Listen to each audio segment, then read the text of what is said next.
आपल्या प्रत्येकालाच एका ब्रेकची गरज असते. एक असा ब्रेक जिथे आपण सर्वांपासून दूर कुठेतरी जाणार. जिथे आपण फक्त स्वतःसोबत बसणार.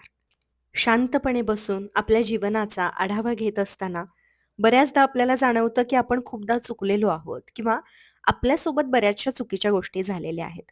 आणि यातून मग आपण एकतर स्वतःला दोष देऊ लागतो किंवा मग परिस्थितीला. स्वतःला दोष देणारे लोक काय करतात? की खूपच जास्त जबाबदाऱ्या स्वतःवरती ओढावून घेतात. मात्र परिस्थितीला दोष देणारे लोक काय करतात, की कोणत्याही गोष्टीची जबाबदारी घेत नाहीत. मग ही झाली 2 टोकं.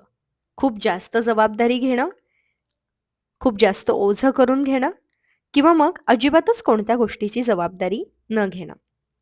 मग अशा परिस्थितीमध्ये आपण अडकलोय का? जर अडकलो असू, तर यातून बाहेर पडून आपल्याला मधला मार्ग स्वीकारायचा आहे. नमस्कार मंडळी, मी सायली, तुमची जवळची मैत्रीण. तुम्ही जर आपल्या चॅनलवरती नवीन असाल, तर प्लीज आपल्या चॅनलला सबस्क्राईब करा. कारण आपलं रोजचं आयुष्य सोपं करणाऱ्या वेगवेगळ्या विषयांवरती आपण अगदी साध्या भाषेमध्ये चर्चा करत असतो. बऱ्याचदा आपल्याला असं वाटतं, की अजिबातच घराबाहेर पडू नये, लोकांमध्ये जाऊ नये, कोणाशी बोलू नये. ठीक आहे, स्वतःला आपण तीही मुभा देऊयात. पण मला असं वाटतं, की फक्त घरात न बसता आपण थोडंसं बाहेर भटकूयात. आजूबाजूच्या गोष्टींचा आनंद घेऊयात. निसर्गामध्ये जाऊयात. बाहेर पडूयात. एकटे का होईना, पण बाहेर पडूयात. बाहेर गेल्याने निसर्गामध्ये असलेल्या अनेक गोष्टी आपल्याला स्वतःमध्ये डोकावायला मदत करतात. निसर्ग त्याच्या प्रत्येक छटेमधून आपल्याला काहीतरी सांगण्याचा, काहीतरी शिकवण्याचा प्रयत्न करत असतो. अगदी सुरुवात आपण आपल्या घराच्या टेरेसपासून किंवा अंगणापासून देखील करू शकतो. मला ना सूर्यास्ताच्या वेळेला शांत बसून चहा घ्यायला खूप आवडतं. वेगवेगळ्या रंगाच्या छटा पाहायला, आजूबाजूला सुटलेला जो वारा असतो, तो अनुभवायला, एखादं सुंदरसं गाणं बॅकग्राऊंडला प्ले करून ठेवायला खूप जास्त मजा येते. या गोष्टीमुळे मी जास्त स्वतःजवळ जाते असं मला वाटतं. स्वतःला रिलॅक्स करणं म्हणजे दुसरं काय? तर स्वतःला शांत करणं. मग या अशा सगळ्या गोष्टी आपल्याला शांत करतात. रोज बाल्कनीमध्ये बसून संध्याकाळच्या वेळेला मस्त गाणं लावून घेतलेला जो चहा असतो, तो दिवसभराचा थकवा अस्सा दूर करतो. दिवसाची सुरुवात ज्यावेळेला प्राणायामाने आणि ध्यानाने होते, त्यावेळेला एक वेगळीच ऊर्जा आपल्यामध्ये संचारते, जी ऊर्जा दिवसभर आपल्याला मदत करते उत्साही राहण्यासाठी. वेगवेगळ्या ठिकाणी सुद्धा आपण ध्यान करू शकतो. अलीकडेच मी प्रयोग करतीये, की जिथे जाईल तिथे ध्यान करायचा. मग आपण बाहेर फिरायला जातो, त्या ठिकाणी सुद्धा बसून मी ध्यान करते. कारण तिथली जी आजूबाजूची ऊर्जा आहे, ती मला स्वतःला, माझ्या मनावर झालेल्या जखमांना बरं करण्यासाठी मदत करते, असा माझा विश्वास बसलाय. अर्थातच मलाही रोज उठून बाहेर फिरायला किंवा बाहेर लोकांमध्ये मिसळायला खूप जास्त कंटाळा येतो. मला फक्त स्वतःच्या सानिध्यात राहावंसं वाटतं, लिहावंसं वाटतं, वाचावंसं वाटतं. शांतता हवी-हवीशी वाटते. पण अधे-मध्ये बाहेर जाणं आणि बाहेरच्या अनेक गोष्टींचा आनंद घेणं खूप जास्त आवडायला लागलंय. बऱ्याचदा आपण खूप भटकंती करतो. पण आपण उगाचच फिरतो असं मला वाटतं. सजगपणे आपण आपल्या आजूबाजूच्या गोष्टींकडे कधीच लक्ष देत नाही. प्रत्येक गोष्ट आपल्याला काहीतरी सांगत असते. प्रत्येक वस्तू काहीतरी दाखवण्याचा, काहीतरी शिकवण्याचा प्रयत्न करत असते. पण या सगळ्याकडे आपण जाणीवपूर्वक कधीही बघत नाही. हे वरवरचं जगणं सोडून आपल्याला लहानातल्या लहान गोष्टींचा सुद्धा अनुभव घेण्याची गरज आहे. जितके जास्त आपण सजग असणार आहोत, प्रेझेंटमध्ये असणार आहोत, तितके जास्त माइंडफुल आयुष्य आपण जगू शकणार आहोत. माइंडफुलनेस म्हणजे दुसरं काय हो?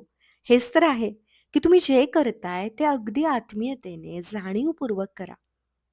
जेवणाचा प्रत्येक घास ज्यावेळेला आपण जाणीवपूर्वक जेवणार आहोत, ज्यावेळेला आपण आपल्या ताटात आलेल्या अन्नाचे आभार मानणार आहोत, एकेका घासाचे आभार मानत जेवणार आहोत आणि फक्त जेवणच नाही, तर अगदी सगळ्याच गोष्टी, ज्या गोष्टींचा आपण उपभोग घेतोय, ज्या गोष्टी आपल्याला मिळत आहेत, भलेही त्या आपल्याला आपल्या कष्टाने मिळतात, पण तरीही या सगळ्या गोष्टींना ज्यावेळेला आपण धन्यवाद द्यायला सुरुवात करणार आहोत, त्यावेळेला आपल्याला लक्षात यायला लागेल, की आपल्याकडे किती गोष्टी आहेत, ज्या गोष्टी आपल्याला बरं करतायत, ज्या गोष्टी आपल्याला हील करतायत. समोर येणाऱ्या प्रत्येक गोष्टीकडे बघितल्यानंतर कृतज्ञतेचे भाव ज्यावेळेला आपल्या मनामध्ये निर्माण व्हायला लागतील, त्यावेळेला आपोआपच आपल्या मनातलं नैराश्य जे आहे ते दूर व्हायला सुरुवात होईल. स्वतःला किंवा परिस्थितीला दोष देण्याचा जो आपला स्वभाव आहे, तो स्वभाव बदलण्यासाठी आपल्याला आजूबाजूच्या अनेक गोष्टींकडे पाहण्याची गरज आहे, ज्या गोष्टी आपल्याला काहीतरी सांगण्याचा प्रयत्न करतायत. ज्या गोष्टी आपल्याला बरं करण्याचा, आपल्या मनावरचा आपल्या मनावरचं जे ओझं आहे, ते कमी करण्यासाठी प्रयत्नात आहेत. बघा, प्रत्येक वेळेला त्रास हे वेगळे असणार आहेत. प्रत्येक वेळेला त्रास देणारे लोक हे वेगळे असणार आहेत. कधी जवळचे असतील, कधी दूरचे असतील. परिस्थिती तशा निर्माण होतील. पण हे सगळं आयुष्याचा भाग आहे. हे म्हणजे आपलं आयुष्य नाहीये. ह्याच्याही पलीकडे आपलं आयुष्य आहे. आपण काहीतरी करू शकतो. आपलं एक वेगळं अस्तित्व आहे. कदाचित त्याला कोणी समजू शकत नाही. पण मग ठीक आहे. आपण तेच बोलत बसण्यापेक्षा किंवा त्याच गोष्टींमुळे सतत स्वतःला त्रास करून घेण्यापेक्षा, आपण यातून कसे बाहेर पडू शकतो? आपण काय करू शकतो? हा विचार करायला सुरुवात करूयात. हा विचार कधी येईल? ज्यावेळेला आपण स्वतःमध्ये अनेक गोष्टी भरून घेणार आहोत. मग प्रत्येकच वेळेला वाचनातून किंवा मग छान-छान माहितीदायक पॉडकास्टमधून आपण स्वतःमध्ये सकारात्मक गोष्टी भरून घेतोयच. पण आपला निसर्गसुद्धा आपल्याला बऱ्याच गोष्टी देतोय. ज्या गोष्टी स्वतःमध्ये ओतून घ्यायची आपल्याला गरज आहे. आणि कदाचित आपण तिथे कमी पडतोय. आपण खूप ट्रिप्स करतो, पण कधीही आपण शांतपणे एका ठिकाणी बसून त्या वातावरणाचा किंवा त्या आजूबाजूच्या परिस्थितीचा अनुभव घेत नाही. आजूबाजूला असणाऱ्या प्रत्येक गोष्टीचे एक व्हायब्रेशन्स असतात आणि ते व्हायब्रेशन्स ओळखून ते चांगले सकारात्मक व्हायब्रेशन्स स्वतःमध्ये घेण्याची गरज असते. ते अनुभवण्याची गरज असते. एकाग्र होऊन स्वतःमध्ये भरपूर सकारात्मकता आपण भरून घेतोय, असा विचार करण्याची गरज असते. तो विचार आला ना, तशा परिस्थिती आपोआप निर्माण व्हायला लागतात. फक्त त्या विचारांची कमतरता असते. आणि म्हणूनच आपण तो विचार स्वतःमध्ये आणूयात, की सगळ्या गोष्टी, सगळी मनातली नकारात्मकता सोडून, कोण काय करतंय, कोण कसं वागतंय, तुम्हाला कोणत्या गोष्टीचा त्रास होतोय, हे सगळं सोडून फक्त तुम्हाला स्वतःमध्ये आनंददायी व्हायब्रेशन्स भरून घ्यायचे आहेत. तुमच्या आजूबाजूला असणारा निसर्ग, मग तो साधा तुम्ही तुमच्या खिडकीतून एखादं झाड का बघत असेनात, त्याच्याकडून तुम्हाला ऊर्जा मिळतेय.